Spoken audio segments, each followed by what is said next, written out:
Assalamualaikum warahmatullahi wabarakatuh. Selamat pagi, Om Swastiastu, Namo Buddhaya, salam kebajikan, salam kesejahteraan bagi kita semua.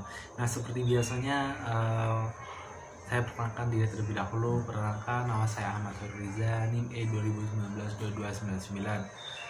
Rahayu dan salam kesehatan bagi kita di mana saja. Semoga kesehatan dan rahmat Allah menemani kita dimanapun kita berada. Nah, di sini saya ini akan beri tanggapan atau ulasan kembali mengenai video atau materi dari Bapak Abdul Wadud Nafis, yaitu mengenai peradaban Islam di Spanyol. Nah, kalau kita membahas mengenai peradaban Islam Spanyol, kita akan terlebih dahulu membahas mengenai awal mula Islam masuk di Spanyol. Jadi awal mula Islam masuk di Spanyol sendiri, jadi gini ceritanya. Spanyol diduduki umat Islam pada zaman Khalifah Walid, yaitu seorang khalifah dari Bani Umayyah yang berpusat di Damaskus. Sebelum melakukan Spanyol, umat Islam sebelumnya sudah menguasai Afrika Utara. Bahkan Afrika Utara ini dijadikan salah satu provinsi dari dinasti atau Bani Umayyah sendiri.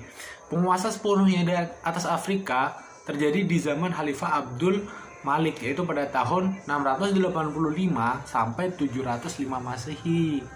Islam masuk ke tanah subur Spanyol ini dengan cara penaklukan atau ekspedisi. Dan dalam hal penaklukan ini ada 3 tokoh yang sangat berpengaruh, antara lain Tarif Ibnu Malik, Tarik Ibnu Ziyad, serta Musa Ibnu Nusair. Mereka bertiga punya peranan sendiri di dalam penaklukan atau ekspedisi tersebut dalam penyebaran agama Islam tersebut. Periode pertama yaitu terjadi pada tahun 755 sampai 912 Masehi. Periode ini umat Islam mulai memperoleh kemajuan baik dalam bidang politik ataupun peradaban. Jadi dalam bidang politik maupun peradaban, umat Islam sangat membenahi dan beberapa memiliki kemajuan. Misalnya nih, didirikannya Masjid Cordova dan sekolah-sekolah di kota-kota besar. Meskipun demikian, berbagai macam keriduhan, terus kerusuhan itu sering terjadi. Spanyol di bawah pemerintahan Spanyol sendiri itu di bawah pemerintahan yang bergerak seorang amir atau bisa dikatakan gubernur atau panglima. Amir pertama di Spanyol sendiri adalah Abdurrahman I yang masuk ke Spanyol pada tahun 755 Masehi tentunya, dan ia diberi gelar Al-Dakhil. Periode kedua terjadi pada tahun 912 sampai 1013 Masehi. Nah, periode ini umat Islam Spanyol mencapai puncak kemajuan atau bisa dikatakan puncak kejayaan, atau bisa dikatakan lain adalah puncak keemasannya, menyai kejayaan dinasti Abbasiyah yang berada di Baghdad. Contoh pada keamiran Abdurrahman III mendirikan Universitas Cordova dan perpustakaan memiliki koleksi ratusan ribu buku. Periode ini berlangsung dari pemerintahan Abdurrahman III yang bergelar An-Nasir sampai munculnya raja-raja kelompok yang dikenal sebagai dengan sebutan Muluk Al-Tahfil. Periode ini di Spanyol diperintah oleh penguasa dengan gelar Khalifah. Menggunakan gelar Khalifah tersebut berawal dari berita yang sampai kepada Abdurrahman III bahwa mutakdir Khalifah Bani Abbas di Baghdad meninggal. Kemudian gelar Khalifah dipakai oleh Bani Umayyah di Spanyol mulai tahun 929 Masehi. Abdurrahman Al-Nasir 912 sampai 991 Masehi. Khalifah besar yang memerintah pada saat itu ada 3 orang, antara lain yang tadi saya sebutkan, yaitu Abdurrahman yang memerintah pada tahun 912 sampai 961 Masehi. Terus yang kedua adalah Hakam II yang memerintah pada 961 sampai 976 Masehi, dan Hisham III. Tadi sebelumnya itu ada Hisham I. Nah, ini Hisham II yaitu memerintah pada tahun 976 sampai 1009 Masehi. periode ketiga peradaban Islam di Spanyol, yaitu terjadi pada tahun 1013 sampai 1086 Masehi.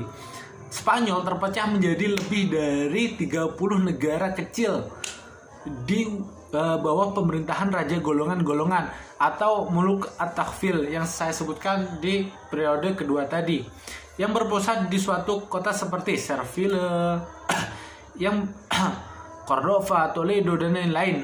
Umat Islam banyak bertikai secara inter, jadi bertikai di dalam, karena biasanya berbeda pendapat atau sebagainya.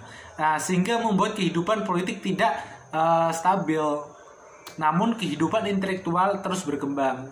Alhamdulillah, di universitas itu membuat kehidupan pendidikan serta peradaban Islam itu semakin berkembang, baik dalam bidang sastra maupun hal-hal lainnya. Periode keempat yaitu terjadi pada tahun 1086 sampai 1248 Masehi. Kekuasaan dinasti Murabitun dan dinasti Murawahidun menjadi satu kekuasaan yang dominan, sehingga dapat memukul mundur kekuatan-kekuatan Kristen serta menguasai kota-kota Muslim. Tidak lama setelah itu, Muwahhidun kalah dan meninggalkan Spanyol, sehingga membuat umat Islam semakin terpojok dan terlepasnya kekuasaan Islam di Spanyol. Jadi begitu ceritanya. Jadi tadi ada masa awal Islam masuk, ada masa kejayaan, dan di periode keempat ini ada masa di mana Islam itu terpojokkan dengan kalahnya dinasti Muwahhidun, dan akhirnya Islam meninggalkan Spanyol atau melepaskan kekuasaan Islam di Spanyol sendiri. Nah, sekarang periode kelima, yaitu pada tahun 1248 sampai 1492 Masehi. Peradaban kembali mengalami kemajuan, tetapi secara politik dinasti ini hanya berkuasa di wilayah yang sangat kecil, dan Islam hanya berkuasa di daerah Granada di bawah dinasti Bani Ahmad. Pada tahun 1492 berakhir dinasti ini. Dengan demikian berakhirlah kekuasaan Islam di Spanyol.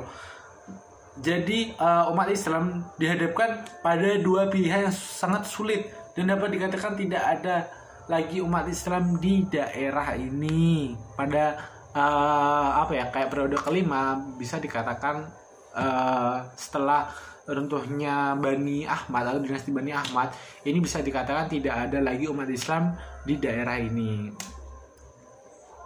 Dinamika intelektual yang terjadi di Spanyol yang berada di Spanyol antara lain filsafat, sains, fikih, musik, dan kesenian, bahasa dan sastra itu sangat berkembang, apalagi dengan setelah didirikannya beberapa universitas dan beberapa perpustakaan yang menyediakan buku-buku bagi orang-orang membaca. Nah, kita ulas satu persatu nih biar paham semua. Filsafat berperan sebagai jembatan penyeberangan yang dilalui ilmu pengetahuan Yunani Arab ke Eropa pada abad ke-12. Minat terhadap filsafat dan ilmu pengetahuan mulai dikembangkan pada abad ke-9 Masehi. Tokoh utama nih dalam sejarah filsafat Arab Spanyol adalah Abu Bakar Muhammad Ibnu Al-Sayyid, yang lebih dikenal dengan Ibnu Bajjah. Tokoh utama yang kedua adalah Abu Bakar Ibnu Tufail, penduduk asli Wadi Asa, sebuah dusun kecil di sebelah timur Granada, dan wafat pada usia lanjut nih, yaitu pada tahun 1185 Masehi.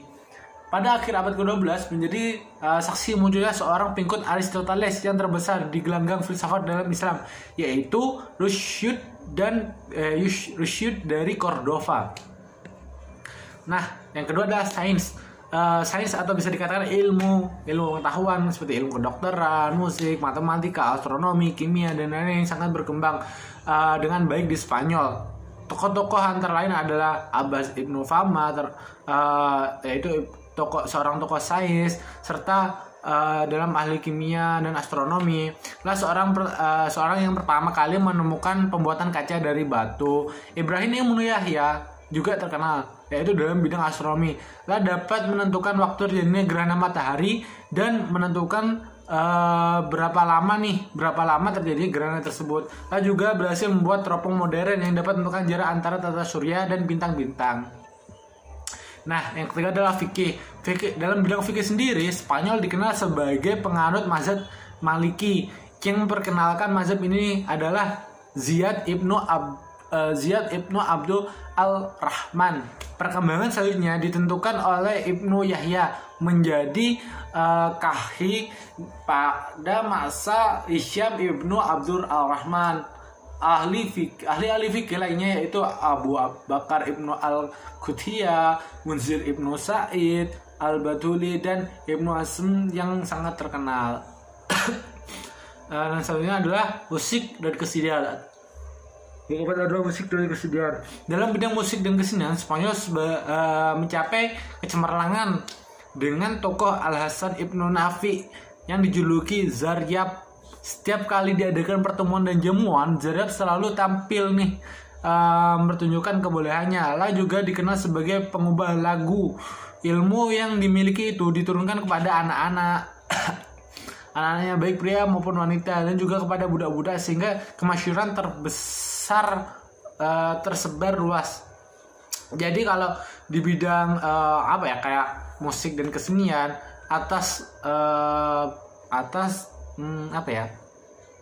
pekerjaan dari Al-Hasan ibnu Nafi yang dijuluki Zaryab ini, kesenian dalam peradaban Islam di Spanyol itu sangat berkembang dan tersebar luas. Bahasa dan sastra sendiri di peradaban Islam yang ada di Spanyol, yaitu bahasa Arab, telah menjadi bahasa administrasi dalam pemerintahan Islam di Spanyol sendiri. Jadi bahasa Arab itu digunakan sebagai bahasa administrasi pada pemerintahan di Spanyol. Di antara para ahli mahir dalam bahasa Arab, baik keterampilan berbicara maupun tata bahasa, antara lain 1. Ibnu Sayyidi, Ibnu Malik, seorang pengarang dari Alfiyah, Ibnu Hurf, Ibnu Al-Hajj, Abu Ali Al-Ibsbili, Abu Al-Hasan Ibnu Usfur, dan Abu Hayyan Al-Ghamati. Mungkin kalau kita bicarakan peradaban Islam Spanyol mungkin begitu luas. Nah, cukup di sini pembahasan saya mengenai peradaban Islam yang berada di Spanyol dari awal mula Islam masuk, Islam memasuki masa keemasan, serta keluarnya pemerintahan Islam atau lepasnya pemerintahan Islam dari Spanyol sendiri, serta beberapa dinamika intelektual yang terjadi di Spanyol. Sekian, kurang lebihnya saya mohon maaf. Wassalamualaikum warahmatullahi wabarakatuh.